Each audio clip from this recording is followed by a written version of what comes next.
I spent an entire week immersing myself in the world of control. I became the director of the Federal Bureau of Control. I fought the Hiss and so many other anomalous entities within the oldest house. I became friends with a multi-dimensional Finnish janitor that I'm pretty sure is the only thing holding reality together. And now, I just have one serious question. You know, it's funny, I love Remedy, and I love Alan Wake, but for some dumb reason, I didn't pounce on Control the moment it came out. Maybe the trailers just didn't convince me, maybe it just came out at a bad time for me. The point is that I finally played it and became fully engrossed in this world of objects of power. The Federal Bureau of Control, Dr. Darling, Jesse Faden, Ordinary, it all pulled me right in. The presentation of this game is jaw-dropping. The oldest house that it takes place in, this ever-changing brutalist nightmare, is so varied and alien. I just love it. I'm about to gush about this whole dang game because I really need you to know what you have been missing out on.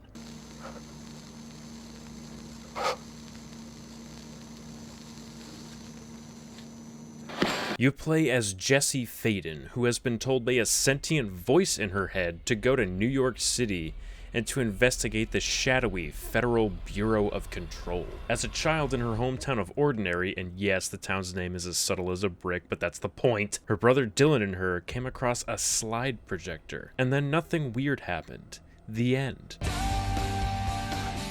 And when they turned on the projector, surprise, the slides turned out to be portals to other dimensions. A bunch of dangerous and weird stuff came out of all but one, which housed an entity known as Hedron. Hedron spoke to them and told them how to turn the projector off, resulting in all of the spookies going back to their home dimensions. Jessie didn't leave without a parting gift though, as Hedron had attached part of its conscious to Jessie, which she would later dub Polaris after the guiding star. Shortly after, the Bureau showed up to investigate the commotion in the town of Ordinary, took the slide projector, the slide housing Hedron, Jessie had burned the rest, and kidnapped her brother Dylan. 17 years and many bewildered therapists later, and Polaris has finally decided that Jessie is ready to face the FBC, find Hedron, and rescue Dylan, thus leading her to the oldest house, or the base of operations of the Bureau. Little does she know, a paranatural and otherworldly force known as the Hiss has got other plans. I don't want to spoil too many details of the ending though, as they're big parts of the Control experience. Something I can talk about though, in hopes of reeling you in, is... This is Subject 134, Session number 12, beginning interview. So, how are we feeling today? I haven't had the chance to meet you yet. My name is Johnson. I know the last guy, you sent him home hearing quacks in his dreams for 2 weeks. Boy, let me tell you, I've played some good pranks in my days, but that was a good one. I like that. I was hoping we'd get to know each other, and maybe I could get some information from you. You know, where you come from.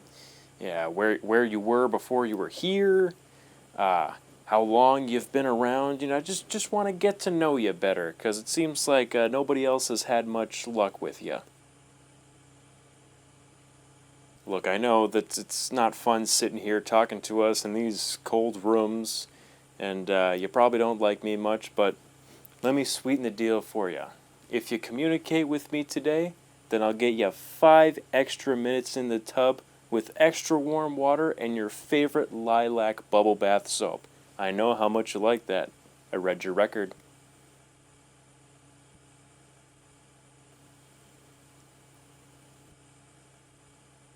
Subject unresponsive.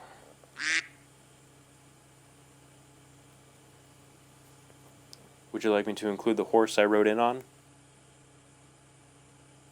I think we're done here.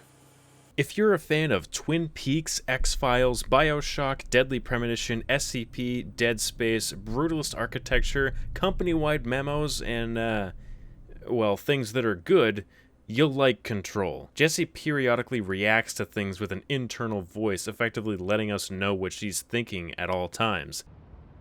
Dylan would like to tell you about a dream he had just now. This again? I was going to be the new director of this place.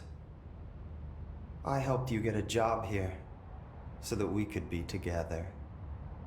You were an office assistant. You'd make coffee and deliver the mail, and there was always plenty of work to do. And it stayed that way, forever and ever. It was nice. Really nice. That's debatable. I've seen this listed as a negative in a couple of reviews, to which I say you are entitled to your opinion. That is wrong. This feels like a full, lived-in world, and the characters feel real, like they've been working in the oldest house for years. Things that seem weird and shocking to us are just another Monday at the office for them. Take, for example, the refrigerator altered item. Somebody has to keep their eyes on it at all times, or else bad stuff happens. This poor sap gets left on fridge duty when the Bureau goes into lockdown, and Langston, who's in charge of the containment sector, just kinda forgets about him. When you bring this to his attention, he's like, oh, yeah, you should go help him out. The brutalist architecture and design of most of the areas you'll be exploring seem like they could get boring fast, but every area in this game is jaw-droppingly gorgeous to look at and even more fun to explore every nook and cranny. One of the first notes you'll pick up mentions how smart devices are not to be allowed within the building. Part of this is due to privacy concerns, but also that sometimes they just explode for no apparent reason. This also explains why all the technology you see is from the 60s, 70s, and 80s. Periodically, you'll come across containment cells for the various altered items that the Bureau is in possession of. These range from killer refrigerators housing Lovecraftian monsters to mischievous rubber ducks that mock you with distant quacks. There's also objects of power, places of power, and altered world events, which could all be boiled down to SCPs of various types if you're familiar with that world. Some grant you powers, some are just weird, and some are paranatural happenings that go on in the world. A special mention needs to be made for Ati, the head janitor, and the first person that you meet in the oldest house. Ati is someone that the game doesn't explicitly tell you a whole lot about. We know that he's aware of a lot more that he lets on, and that the director is the equivalent of being his assistant. He gives you tasks that sound simple at first, such as cleaning the clog in the pipes. The clog turns out to be a 20-foot tall wall of sentient poop capable of murder. Or perhaps burning the trash. Or did you mean throwing toxic waste into a furnace that demands human sacrifice? Just another day at the job, right? He's also got great taste in music and a beautiful voice, I must add.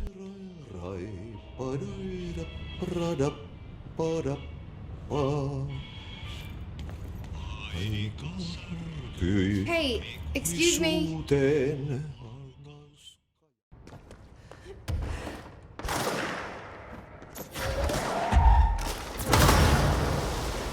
If you're not sure what to expect from Control's gameplay, I have a task for you. Go outside and shoot someone in the knees and then throw a forklift at them. Control gives you a variety of ways to dispatch enemies. You can shoot them, smack them, throw stuff at them, throw them at each other, turn them on each other, or splatter them with debris from your shield. Honestly, nothing in this game compares to a combination of your gun and telekinesis.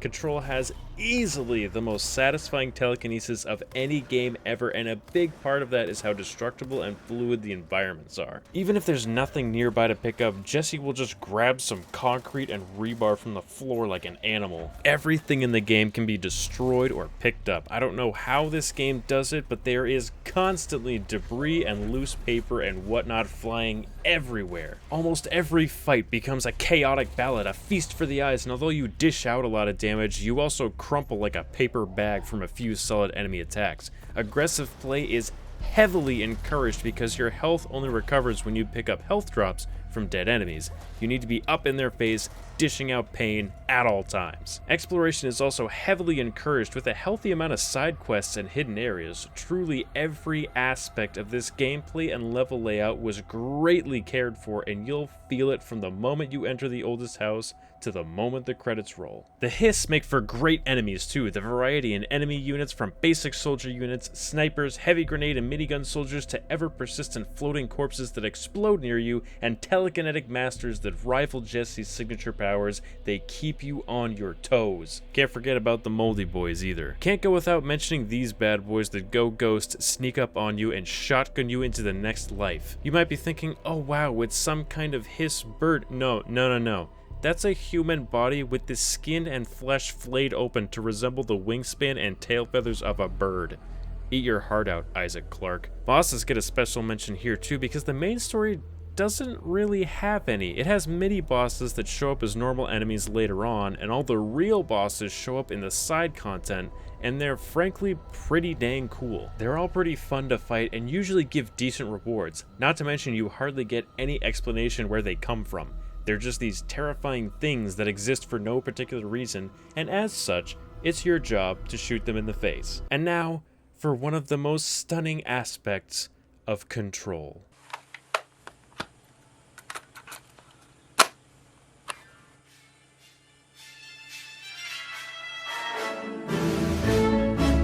Let's start this off by simply indulging in the sweet sounds of Control's combat without music.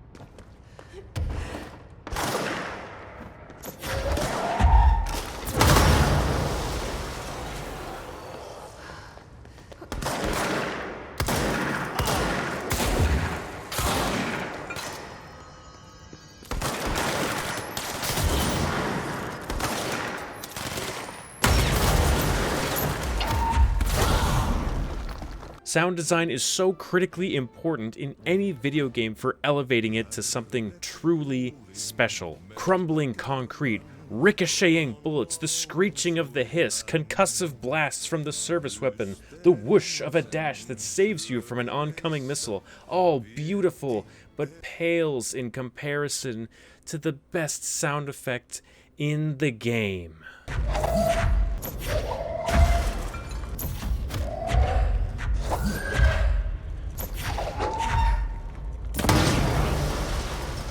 It's those little touches of character too, the jingle that plays before one of Dr. Darling's informational videos, the voice of the board as they communicate with Jesse telepathically, the eerie, skin-crawling audio from the Threshold Kid shorts that you find throughout your travels. I'm drawing the pyramid. The what? The pyramid.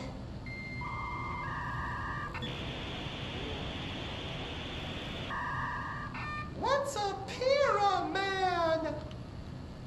A black pyramid. It's in the astral plane.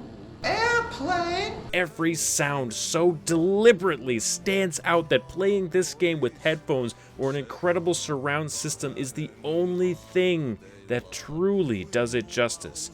The best part is that all of these amazing aspects of the game carry over into... Whatever you do, stay in the light.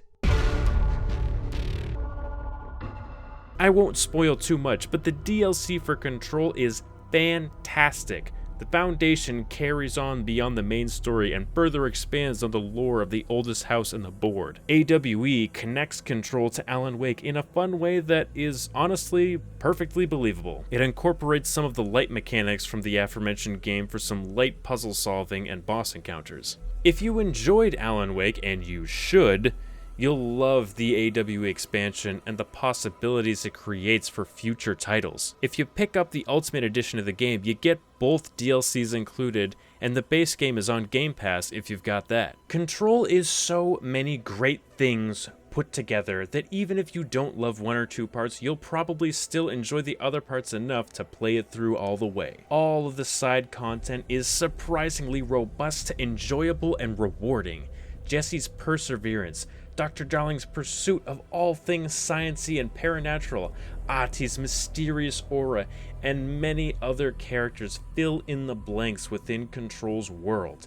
This is a game that is completely unafraid to be strange and confusing and campy at times, and that is just part of the charm. With gameplay that is polished to an amazing extent, a brilliant world, gorgeous presentation, and so many other things, you need to play Control if you have not. And for those of you about to take your first steps into the oldest house, I have a warning for you.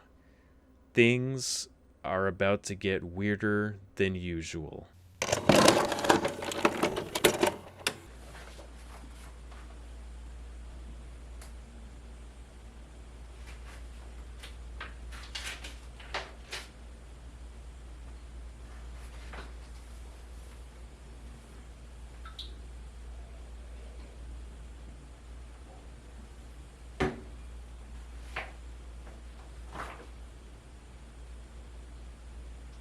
You wanted him? Look at me.